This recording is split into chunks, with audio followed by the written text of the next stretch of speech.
Abah Gur sekumpul merasa terhormat dan terinspirasi oleh kehadiran dua tokoh besar dalam sejarah Islam ini. Mereka membahas berbagai hal, termasuk tentang tugas dan tanggung jawab seorang ulama dalam menyebarkan kebaikan dan menuntun umat. Di akhir perbincangan, Sayyidina Hasan dan Sayyidina Husain memberikan gelar Zainal Abidin kepada Tuan Guru sekumpul, sebuah gelar yang syarat dengan makna spiritual dan kehormatan. Lebih dari sekedar gelar, mereka juga memasangkan jubah dan selendang kepada Abah Gur sekumpul.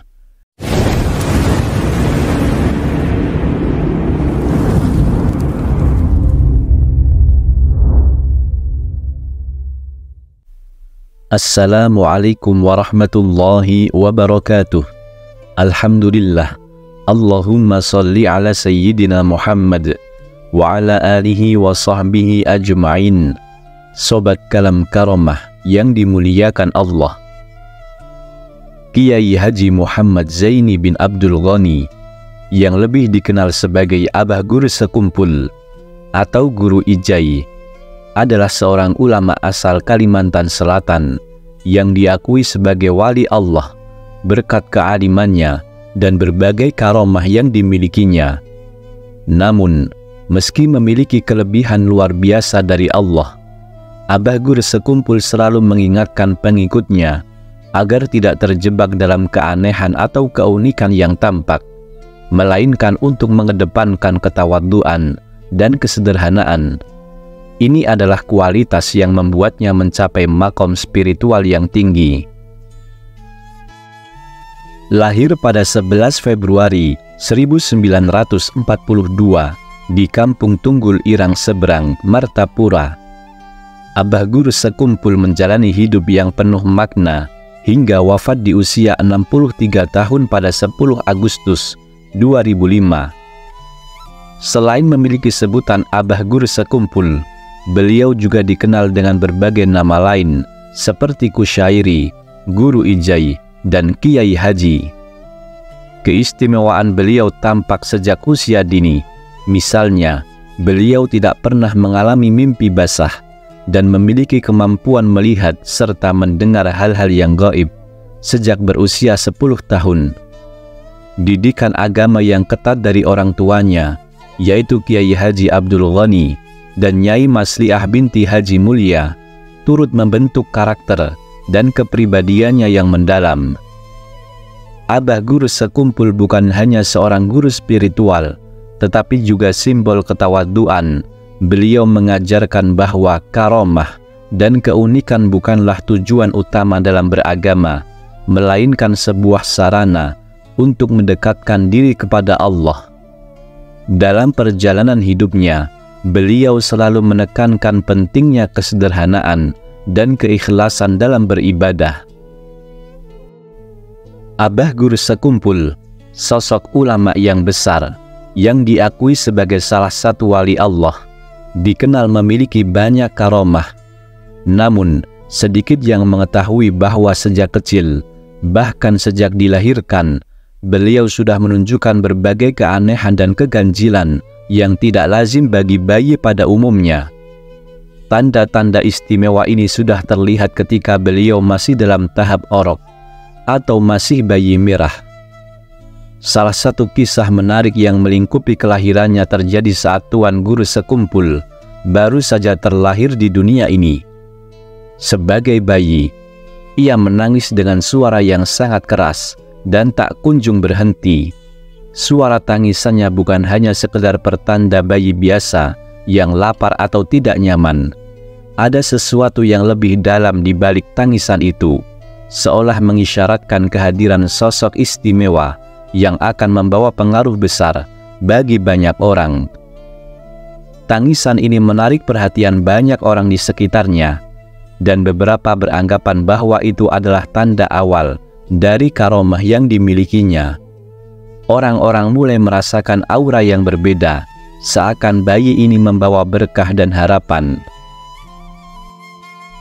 Sobat Kalam Karamah yang dimuliakan Allah, Kisah kelahirannya sangat menarik dan dipenuhi dengan momen-momen luar biasa.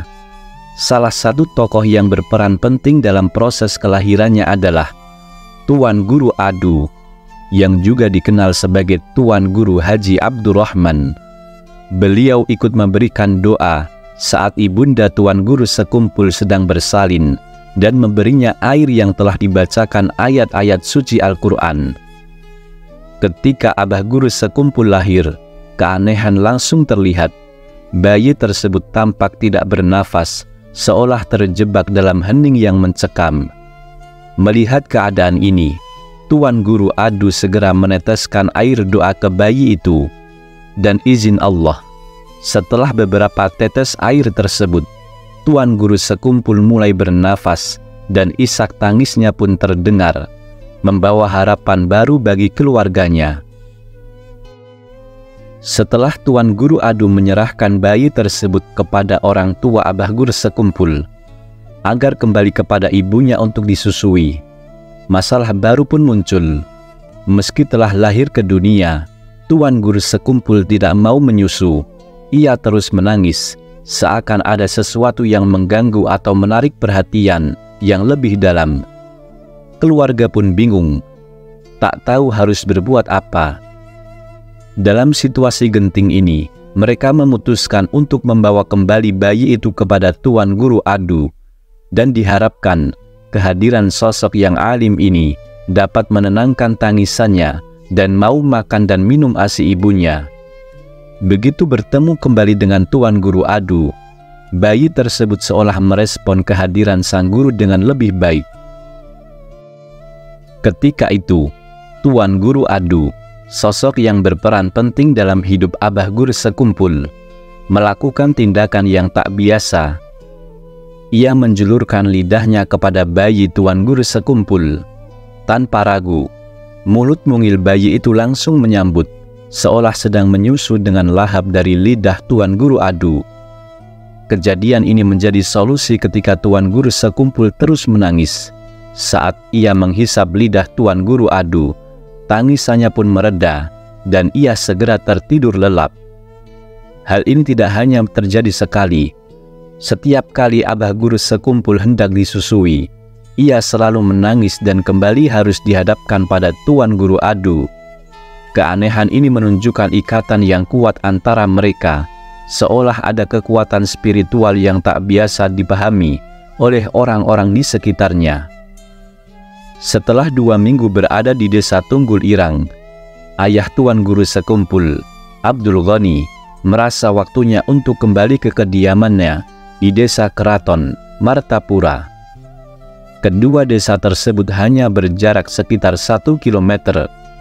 Dalam niatnya untuk kembali, Kiai Haji Abdul Ghani, ayah Guru Sekumpul, meminta nasihat dan doa kepada Tuan Guru Adu, mengingat situasi yang tidak aman akibat penjajahan Jepang yang memberlakukan jam malam. Tentara Jepang dikenal brutal, dan siapapun yang terlihat bergerak di malam hari bisa terkena tembakan.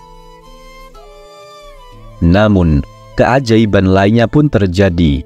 Dengan doa dari Tuan Guru Adu, keluarga Kiai Haji Abdul Ghani berhasil meninggalkan desa tanpa terlihat oleh tentara Jepang, meski mereka menumpang sebuah mobil. Ini adalah salah satu contoh dari karomah yang dimiliki Tuan Guru Adu, seorang ulama karismatik yang sangat dihormati di zamannya.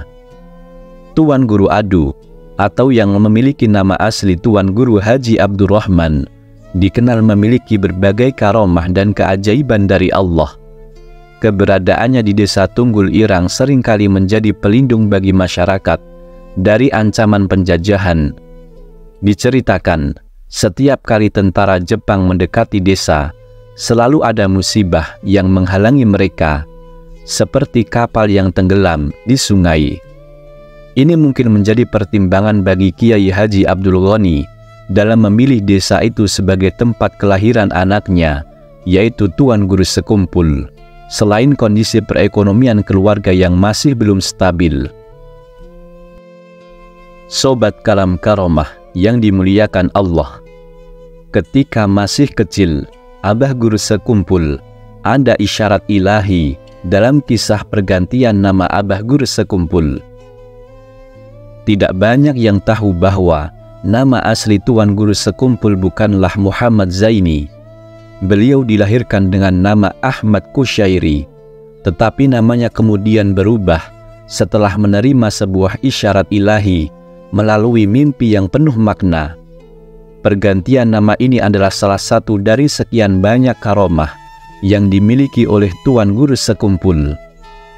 Kisah ini tercatat dalam buku berjudul 100 Karomah dan Kemuliaan Abah Guru Sekumpul. Dalam salah satu bab diceritakan bahwa pada suatu malam Abah Guru Sekumpul bermimpi bertemu dengan dua pemuda berwajah tampan yang mengaku sebagai Sayyidina Hasan dan Sayyidina Husain, cucu Rasulullah Shallallahu Alaihi Wasallam. Pertemuan ini tidak sekedar biasa. Mereka terlibat dalam sebuah perbincangan yang mendalam dan penuh hikmah. Di dalam mimpi tersebut, Abah Guru Sekumpul merasa terhormat dan terinspirasi oleh kehadiran dua tokoh besar dalam sejarah Islam ini. Mereka membahas berbagai hal, termasuk tentang tugas dan tanggung jawab seorang ulama dalam menyebarkan kebaikan dan menuntun umat.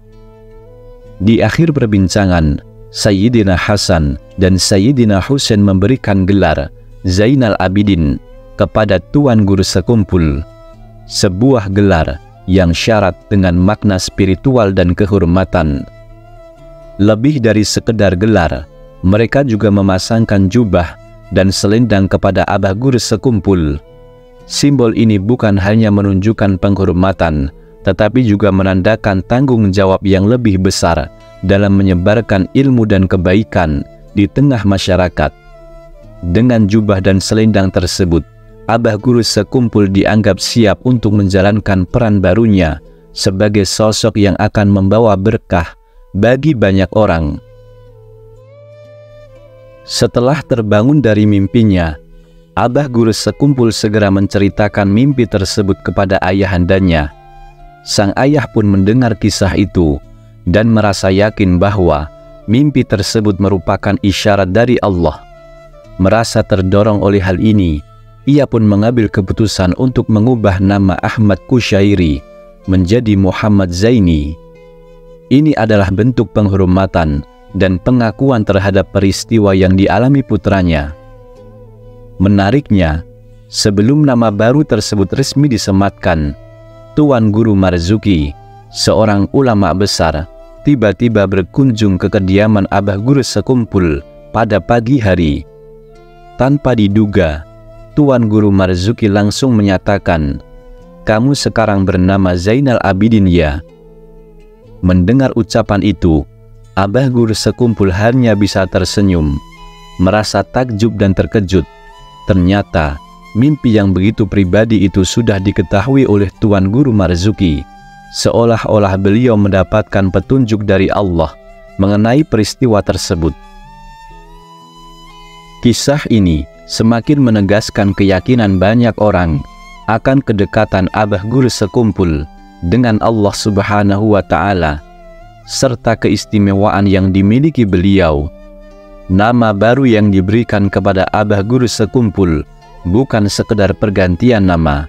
Ia membawa makna mendalam yang terkait dengan gelar kehormatan yang diberikan oleh Sayyidina Hasan dan Sayyidina Husain dalam mimpinya. Gelar Zainal Abidin menjadi simbol pengakuan dan tanggung jawab yang lebih besar dalam menjalankan tugasnya sebagai seorang ulama. Seiring berjalannya waktu, nama Muhammad Zaini bin Abdul Ghani menjadi sangat terkenal, tidak hanya di Kalimantan Selatan, tetapi juga meluas ke berbagai daerah di Indonesia, bahkan di dunia. Nama baru ini diyakini membawa berkah dan kemuliaan yang lebih besar dalam perjalanan hidup dan dakwah Abah Guru Sekumpul. Kisah tentang pergantian namanya menjadi pelajaran bagi umat muslim tentang pentingnya memperhatikan isyarat ilahi yang bisa datang dalam bentuk mimpi atau petunjuk lainnya. Dalam konteks ini, Abah Guru sekumpul menunjukkan ketawaduan dan ketaatan yang tinggi, menerima dan menghormati isyarat tersebut dengan sepenuh hati. Meskipun peristiwa ini terjadi beberapa waktu lalu, kisahnya tetap hidup di kalangan murid dan pengikut Abah Guru sekumpul. Mereka sering membagikannya, menjadikannya sebagai bagian dari warisan spiritual yang ditinggalkan oleh sang guru. Cerita ini tetap menginspirasi umat muslim, terutama di Kalimantan Selatan, dan menunjukkan bahwa nama seseorang lebih dari sekedar identitas. Ia dapat menjadi simbol perjalanan spiritual dan kedekatan seseorang dengan Tuhannya. Sobat Kalam Karomah yang dimuliakan Allah, semoga kisah ini dapat mendekatkan kita kepada Allah Subhanahu wa Ta'ala. Sebelum kita akhiri, mari kita kirimkan Al-Fatihah untuk Abah Guru sekumpul. Wallahu a'lam bishawab. Wassalamualaikum warahmatullahi wabarakatuh.